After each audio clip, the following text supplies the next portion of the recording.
dentro. Vocês viram que a última imagem do filme foi de alguém jogando pedra e acabou o filme com o som de cerâmicas quebrando. Assim. Em 1947, Muhammad Deb, um dos beduínos, né, daqui da região que a gente viu, né, quando a gente desceu de ônibus desde Jerusalém até aqui, vocês viram os barracas caminhando com seu rebanho, né? E ele chegou nesta região e aí estava começando a escurecer, ele contou as ovelhas e estava faltando uma ovelha. Sei lá. Era 99? Isso é o menos importante, né? E aí ele descobriu uma gruta. Agora, como você está vendo, tá tudo furado aqui, tem um montão de grutas, né? E a gruta número 1, que é a gruta onde esses pergaminhos foram encontrados, os primeiros 7 rolos que a gente viu ontem lá no Museu de Israel, tá lá no fundo. Nem dá pra ver daqui, porque tá no outro lado do rochedo lá no fundo. Mas quando caiu a ficha e os pesquisadores entenderam o que foi encontrado aqui, todas as grutas ao redor foram escavadas. Em 11 delas acharam ou rolos inteiros, ou pedacinhos de rolos, ou pergaminhos menores, ou às vezes até pedacinhos, né, de couro fino com inscrição, certo? Então, se vocês vão entrar no Google e escrever Qumran, que é o nome do local, cada vez que vai estar escrito alguma coisa, né, copiada de qualquer pergaminho, entre parênteses vai estar escrita a letra Q, né, a letra Q em inglês, e um número entre 1 e 11, né? Tipo, isso foi encontrado em Q, ok, 2, ok, 5, certo? Enquanto a gruta mais famosa virou a gruta número 4, porque lá acharam milhares de pergaminhos que se ajuntam para pelo menos 800 rolos. O que é rolo? É livro. Como vocês viram lá, tem uma cópia, né, do livro do rolo como se chama, das regras do conjunto, né? Dá espaço, pessoal, estão bem no meio da entrada do caminho. O caminho de entrada. Dá para pedir passar, não precisa ficar bravo e empurrado, tá bem amado. Que coisa, hein? Bom, mas de qualquer maneira, o que é livro hoje em dia é uma página em cima da outra, né? Ainda bem que eu posso contar para vocês, porque na nova geração eles nem vão saber o que é um livro, é tudo um telão do computador, né? A gente ainda conhece, né? Papel em cima de papel em cima de papel com capa, né? Fechando, né? Então, em vez de virar a página, né, as páginas foram costuradas uma para a outra e aí você enrola. E se vocês vão em sinagogas judias, até hoje, o Pentateuco, o Torá, é um livro feito rolo. Em cima tem maçanetas, e você usa a maçaneta para enrolar a página para chegar no lugar que você quer ler. Até hoje, né? O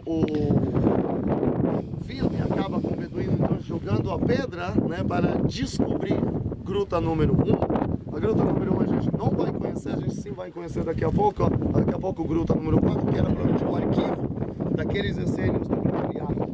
Agora, quem que eram esses essênios? Eles eram sacerdotes do templo de Jerusalém, que não aguentavam a mesma corrupção que Jesus viu e criticou, e queriam lutar contra, só que politicamente falando, eles eram mais fracos. Então eles fugiram de Jerusalém, saíram de lá, abandonando o templo, vindo aqui para criar uma cooperativa, tipo, comunidade socialista, e começaram a o judaísmo sem a casa de Deus pelas regras deles. E um dos rolos encontrados na caverna número 1 fala então das regras da comunidade. E essa é a cópia que vocês acabaram de ver. Agora, se você quer sobreviver no deserto, precisa de água. Olha, tem um lago inteiro aqui com água. Só que quando vocês vão chegar nesse lago, e vocês vão pegar uma gota e colocar no lago, o lábio vai se queimar. Porque essa água é 10 vezes mais cheia de minerais. Esses minerais estão baseados nos cosméticos. Os cosméticos são Jordão, não é muito longe daqui, mas ainda é uma certa distância de caminhada para trazer água. Mas, vendo entre essas montanhas, aliás, se já estamos olhando as montanhas, estava nessa gruta grande, é bem grandona aqui embaixo, ali, ó. Se olhamos até lá em cima, e até onde horizonte da montanha, à esquerda, lá fica o camelo de Ló. Todo mundo viu? Isso. Parece como cabeça numa corcova. Só que como nunca saí de lá, eu chamo ele de camelo de Ló. Uma esposa que virou pilar de sal. O camelo virou pedra, né? Agora, notem que entre a gruta grande e entre a montanha à nossa frente, tem um vale com pedra mais branca. Tá vendo? A pedra é mais clara. Isso é uma indicação que de vez em quando aqui passa torrente, enchente.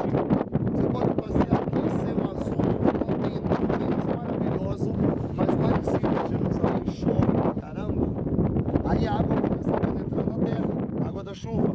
Mas em certo ponto a água não consegue penetrar mais. Então, por pura gravidade, a água vai procurar um lugar mais baixo. Né? E atrás da gente ali fica o lugar mais baixo, não da região, do mundo inteiro.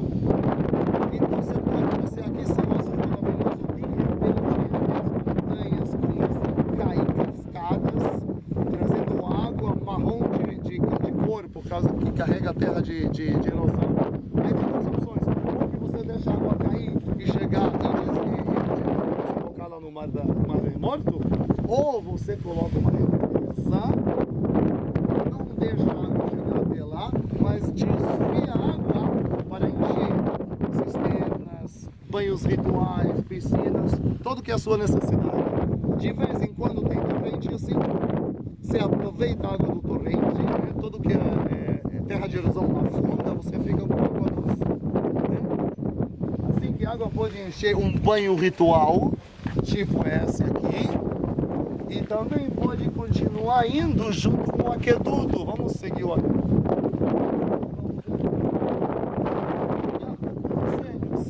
Porque quando fizeram as escavações das grutas, também descobriram os alicerces das casinhas dos banhos rituais, como esses e os essênios. Não esqueça, os essênios eram sacerdotes do templo de hoje. A purificação era super importante para eles e por isso está cheio de banhos rituais aqui. Notem que estamos ao lado de um aqueduto, né? A parte de baixo do aqueduto que dá para ver, que levou água para a cidade. Nós estamos falando de banhos rituais que tem que ser de água viva, não pode ir no poço pegar por balde e encher o banho ritual, tem que ser água de chuva ou água de rio, né? E cisternas. Então notem, eu estou aqui, ó. No momento que vocês vão chegar nesse ponto, vai dar para ver uma cisterna enorme, redonda, provavelmente da época do primeiro templo já. E a água do aqueduto, que pode encher no lado esquerdo o banho ritual, aqui a cisterna, mas em cima da cisterna continua o aqueduto para outras cisternas e outros banhos rituais. Tá vendo? Então é interessante ver como as pessoas tentaram sobreviver no deserto. Mais uma coisa importante enquanto vocês estão caminhando. O nome Qumran não é o nome do templo de Jesus. Na época de Jesus, os essênios que viviam aqui não chamavam esse lugar de Qumran. Qumran é nome moderno. O que é Qumran? Kamer em árabe significa lua. Qumran, duas luas. Quantas luas a gente pode ver desde nosso ponto? Uma.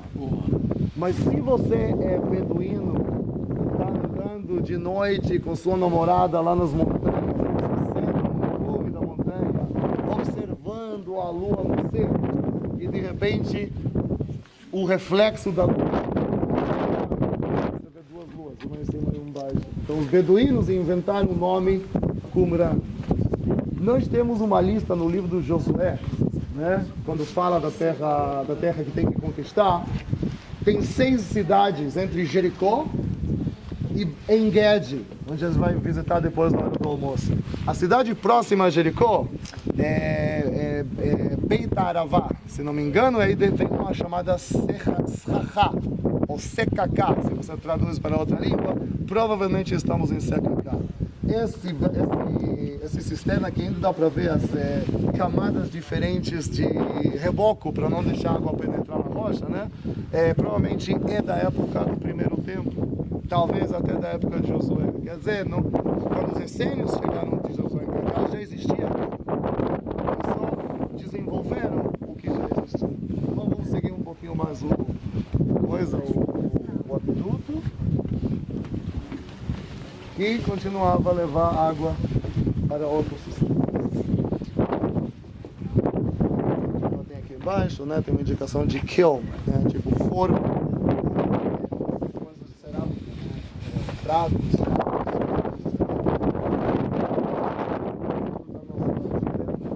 Outra coisa, quando vocês vão chegar neste ponto onde eu estou, vocês olham para a sua esquerda, vai dar para ver uma escada que desce para um banho ritual, só que tem uma divisão entre quem desce e quem sobe. Porque é importante. A purificação judaica é por imersão. Deixa eu passar. É por imersão. Ou seja, tem que entrar com o corpo inteiro, né? 3 vezes, 7 vezes, depende de que origem de judaísmo você é. Mas todo o corpo tem que entrar, né? Por imersão. Quando você sai purificado, se seu ombro vai tocar o ombro de alguém que está descendo para a água, está impuro de novo. Tem que esperar algumas horas e começar todo o processo de novo. Então, em muitos lugares, se encontra a separação, a diferença entre quem já saiu, já fez o ato, e aquele que ainda não fez, para não tocar um ao outro. Né? Interessante.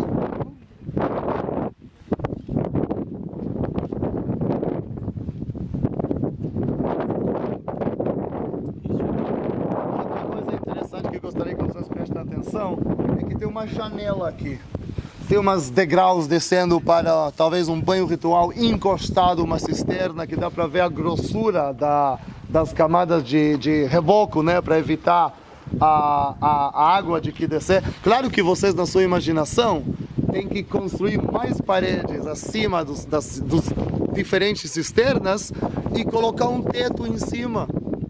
Porque se não tiver teto em cima, a água vai evaporar rapidamente, né? Hoje em dia não é um bom exemplo. Alguns de vocês já conhecem esse deserto com mais calor, menos nuvens, e a água evapora rapidamente. Então, os cisternas estavam cobertas, bem rebocadas, e prestem atenção que tem uma janelinha aqui.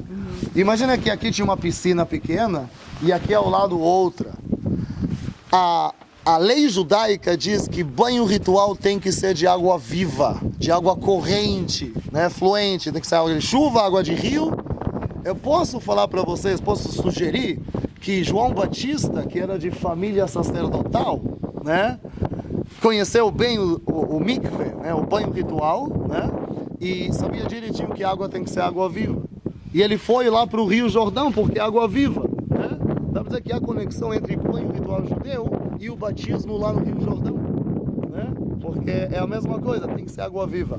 Só que se você está no deserto, o Rio Jordão está longe, nem sempre tem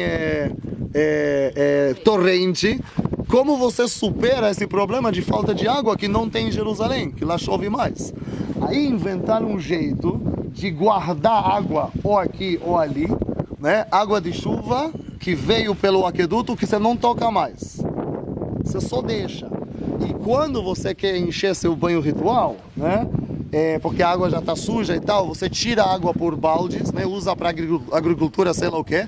Você vai na cisterna e pega por baldes água nova, né? E você coloca no banho ritual. Só que o que acontece é que a água não é água viva, você pegou de um armazém, né? De uma cisterna, então já não é considerada. Mas aí o que você faz? Tinha uma pedra na janela, né? Que separou entre a água que você trouxe e a água viva que não foi tocada ainda. Aí o que você faz? Você abre aquela pedra e deixa a água nova que você trouxe do cisterna tocar a água que não foi tocada e veio do enchente.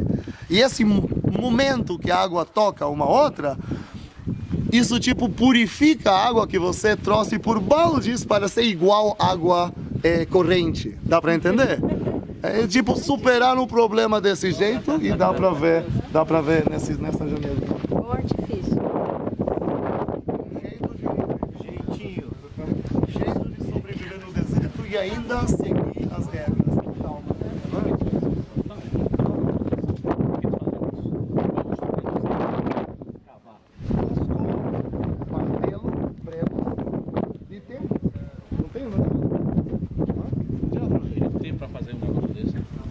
É década.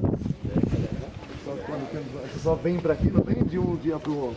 Sabe que vai demorar muito tempo. Preste atenção que tem uma sala muito comprida aqui, ó. É aqui que acharam copos, jarros, pedacinhos das coisas. Ou seja, é o refeitório que vocês viram lá no filme e a cozinha, né? Cozinha, refeitório, esse é o complexo onde eles se alimentaram silenciosamente, todos juntos. Mesma comida, né? Tipo, para serem iguais. Qual a data estimada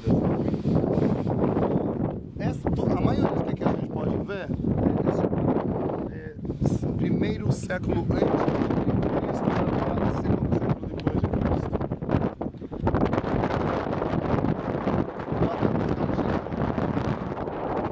Tudo isso é trabalho de vento e chuva.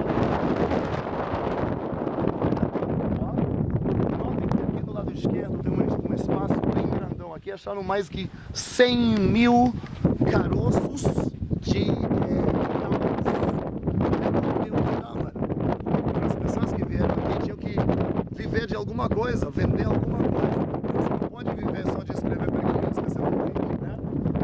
Provavelmente aqui nesta região, os essênios estavam trabalhando em tirar as tâmaras das tamareiras, tirar o caroço e apertar a fruta, né, até que saiu o líquido que dele fizeram o mel de tâmara.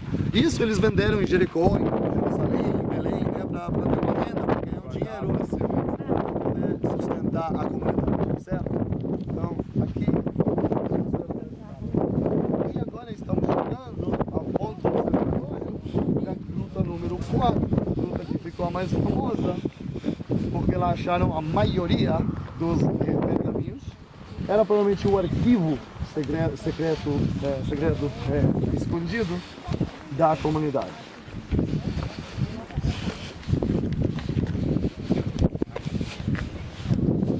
Qualquer livro sobre Israel, entre parênteses, lá no restaurante, na loja, boa, pequena, mas boa.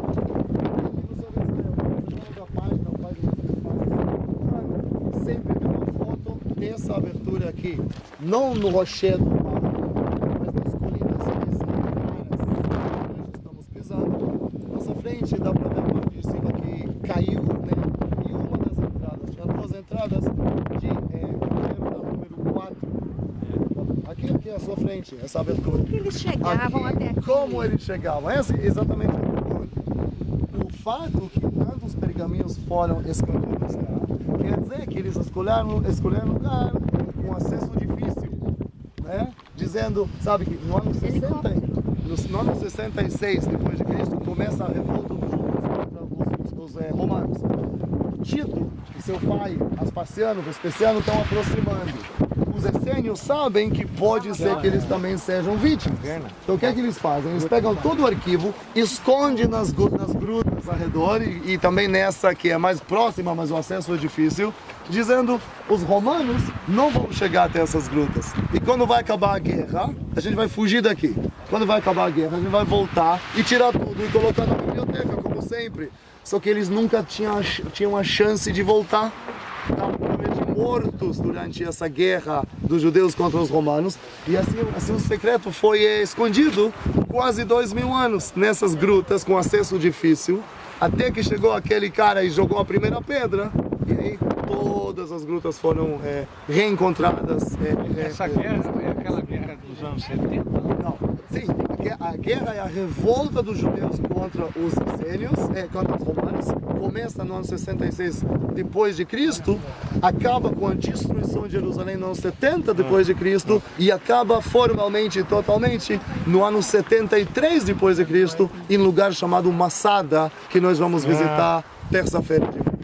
Tá bom? Agora eu tenho certeza que Sayão gostaria de... Aqui. Gostaria de compartilhar com vocês.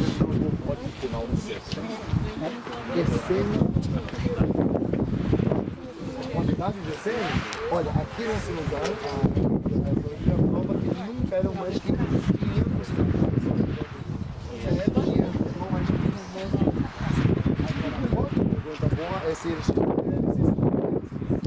Você vai relatar esse assunto? Mas pode falar. Pode falar.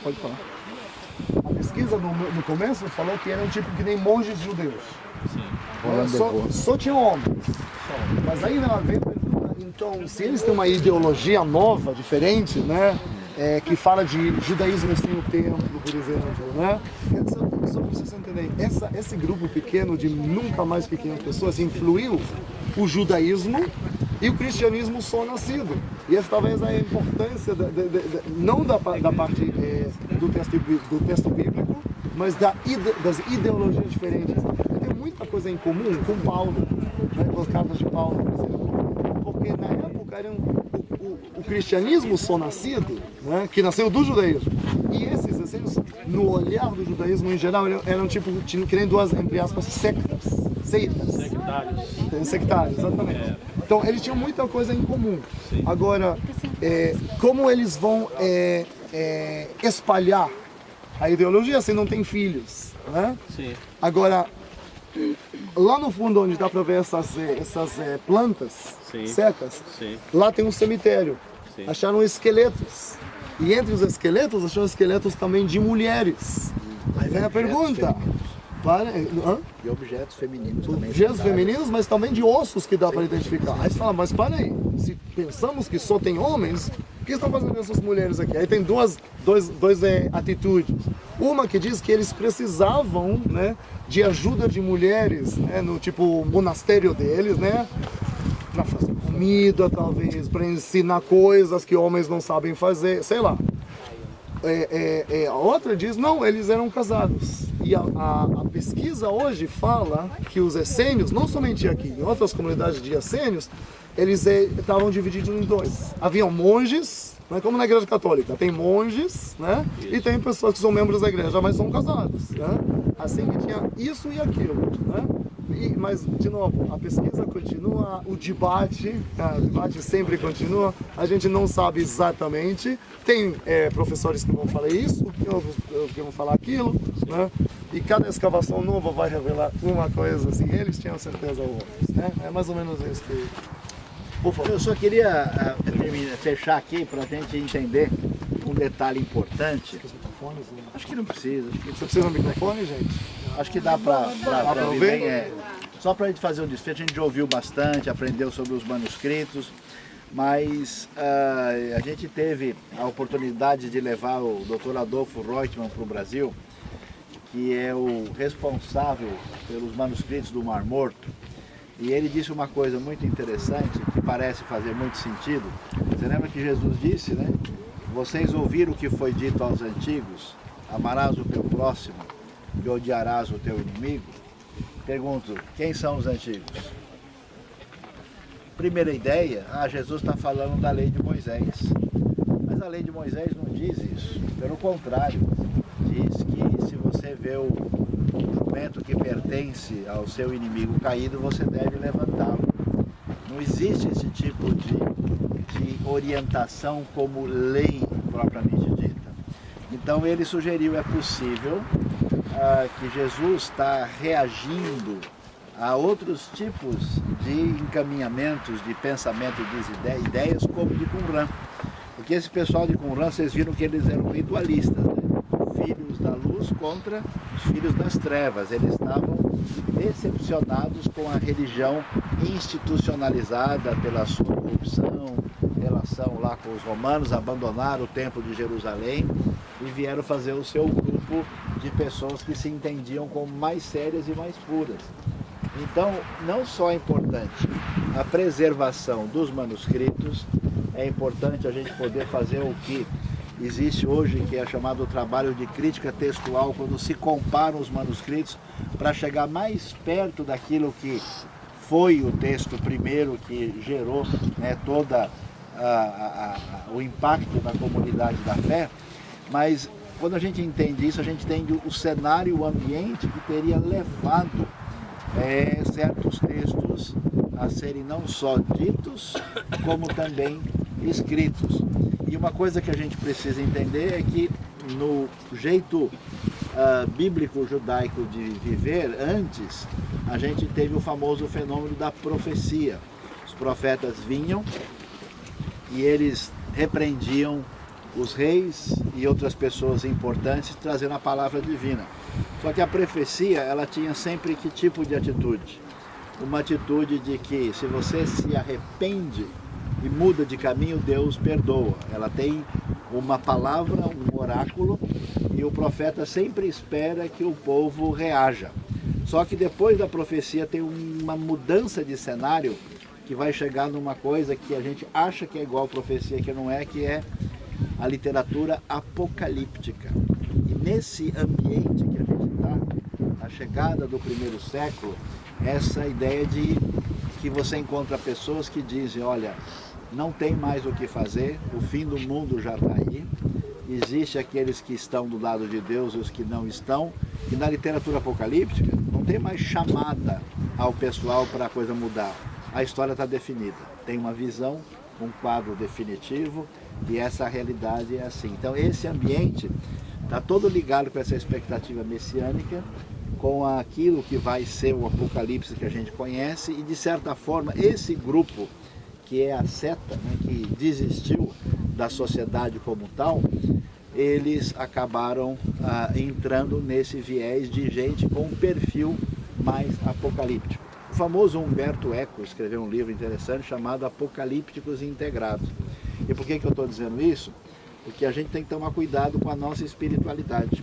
Tem dois tipos de seguidores de Jesus. Os chamados integrados, tão integrados que eles já não são diferentes de ninguém e eles nem aguardam a chegada futura do reino de Deus. Eles acham que a vida vai ser resolvida pela força e pelo esforço humano.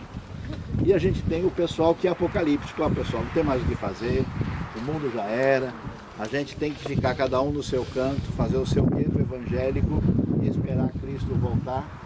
Ou conhecer um sujeito que falava que Jesus já está atrasado, já devia ter chegado pela situação que está o mundo. Nós estamos aos 48 do segundo tempo, traduzindo para a linguagem brasileira, né?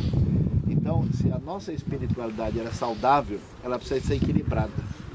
Enquanto a gente faz de tudo para fazer do mundo um lugar melhor, que a tradição judaica chama de tikkun olam, fazer do mundo um mundo melhor, a gente implanta, a gente reflete o reino, a gente ao mesmo tempo aguarda a vinda futura do reino de Deus na plenitude, sendo equilibrado, senão a gente vira uma coisa muito estranha e senão a gente perde a conexão com a palavra. Amém? Tire fotos sem